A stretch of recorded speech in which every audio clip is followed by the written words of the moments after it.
Hi, I'm Michelle. I'm the director of Eternal Elegy in Velvet.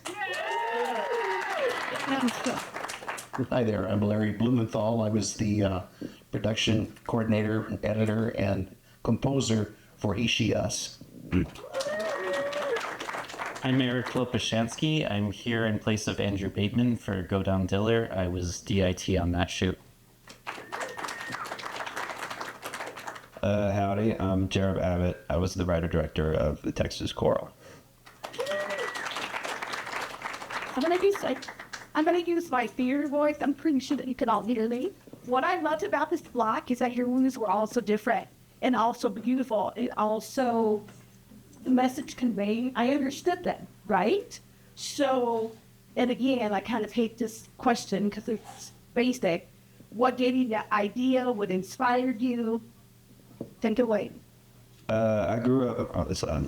I grew up riding or catching snakes with my family. So I just wanted to do something about snakes. And then, I didn't know that was weird. Also for a while. So I told a friend, and they were like, "What?" I was like, well, that's the story right there. And then in the snake catching community, coral snakes are the coolest snakes because they're just really rare, and they're also pretty docile. They're just awesome snakes. So I wanted them, and they're super venomous too. They're really deadly. So I wanted to I was obviously they have to kill someone in a movie I make. It's an obvious step, right? Yeah. So my professor from film school, Andrew Bateman, who directed our film, he made the film based off of Eric Howerton, one of his friends from way back in college, and a list of short stories he had. So our main challenge was kind of from adapting that, but the inspiration was that short story. Well, that's great. Thank you.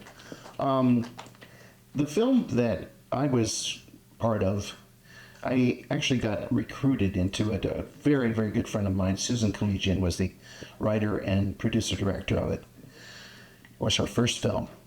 And she's a real gifted writer, and she was dealing with a topic that was, I felt, very important to put out there.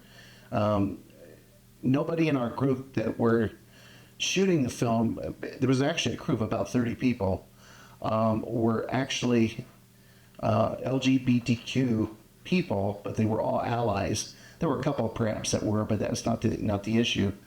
The issue is that she wrote a very interesting perspective on people who are transgender, and that came to life for me because I have a grandson who's transgender. And so it kind of hit home for me. I'm a retired director, filmmaker, cinematographer from Hollywood. I've been doing it all my life. I've been on a lot of shows. I'm sure you've all seen many of them in television and films, and I won't go into all that. But she wanted somebody to come and help her put this thing together in whatever way it needed to be put together, because all these people that were on the crew had never done anything in terms of making a film before. She wanted to take complete novices and give them the opportunity to learn how to make a movie. So that's sort of what the story is behind that. My friend Mango, who's a great DP, he had extra film, 60 millimeter film. So he was like, "Do you want to do something?" And so obviously I did. And my little cousin had passed away recently around that time, so I wanted to do something to dedicate to her. So that's what that was. That was beautiful, a beautiful dedication.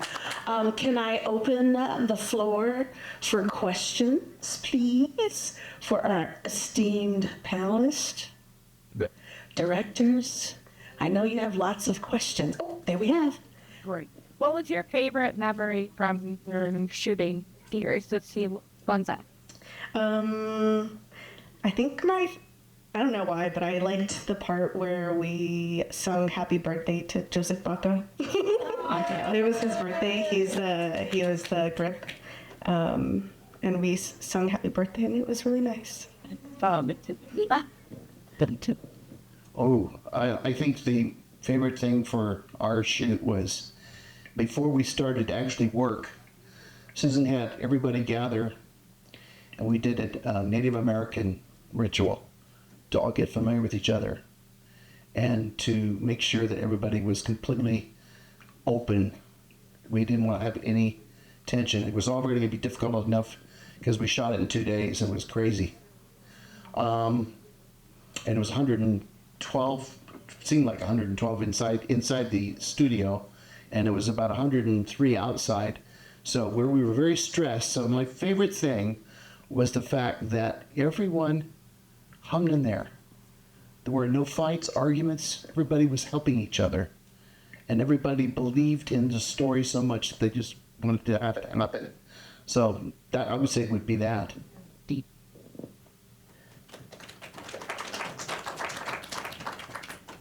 I think my favorite part of our set was when we saw the bear head revealed, because we'd been working on this for months, fabricating, welding, and all of that. And when we had the TV screens for the eyeballs turned on the first time and saw the mechanism actuate, it was just a magical experience. On the third day of filming, we got there and like there was this haze on the ground and the sun was just shining through and it was just like really, really pretty. And everyone was just having a great morning. We were like drinking coffee. We had some extra time and we were just having a good vibe. There's actually a shot in there that's a B-roll that my DP was just like, it's really pretty right now. I'm going to shoot. So I was like, awesome. We have the time, so might as well.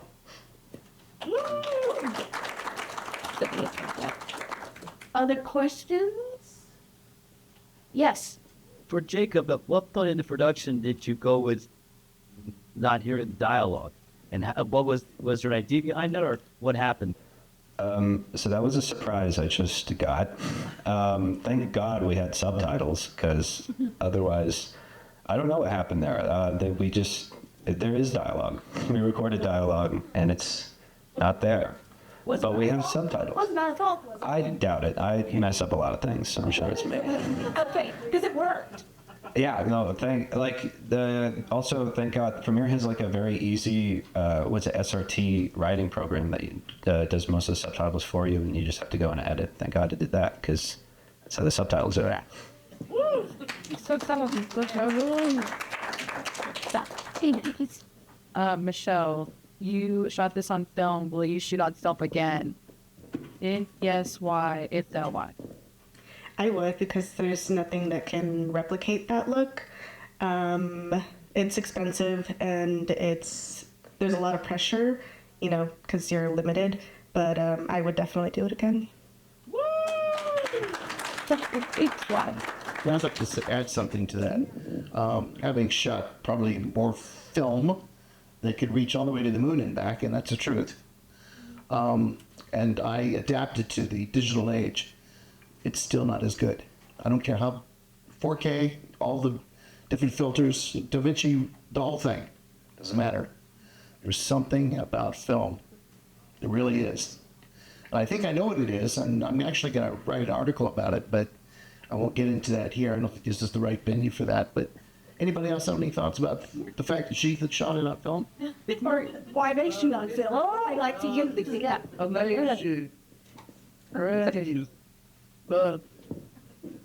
It was really pretty. Good job.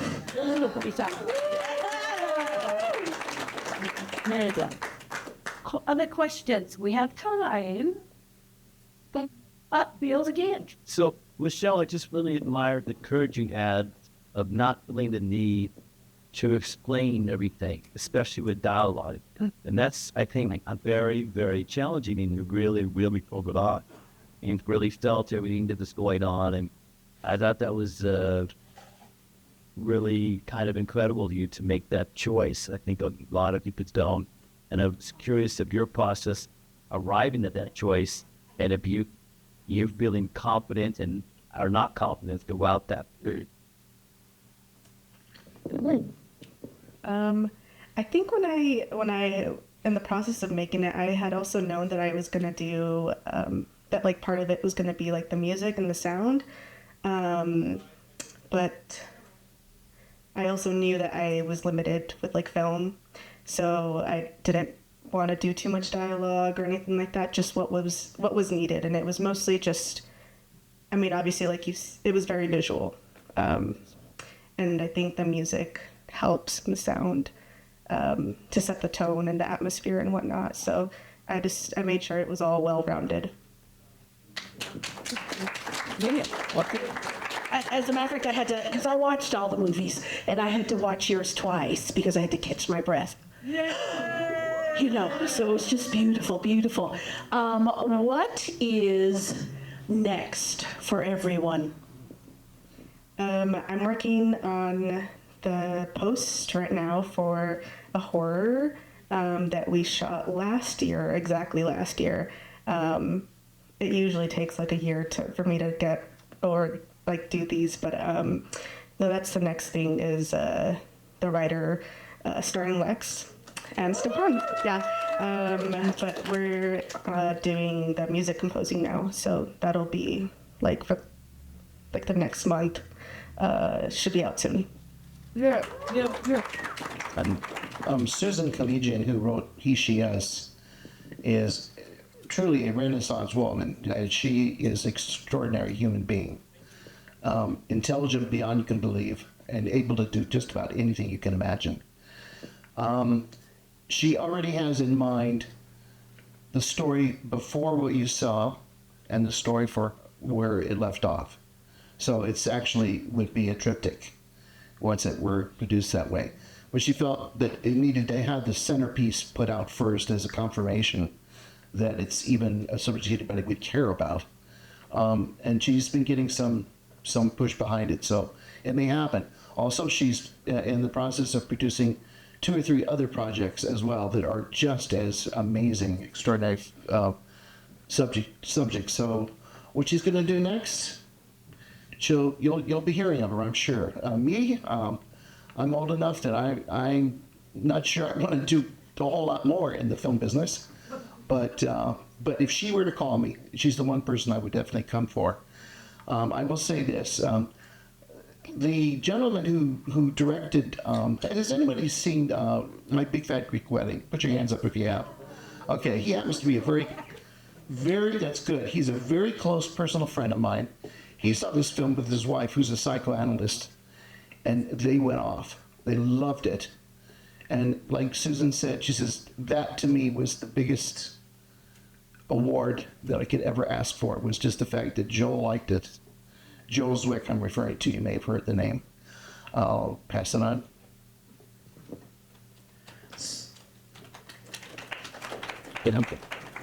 So as far as Andrew Bateman and Eric Howerton, you can follow them on Instagram to see what they're up to.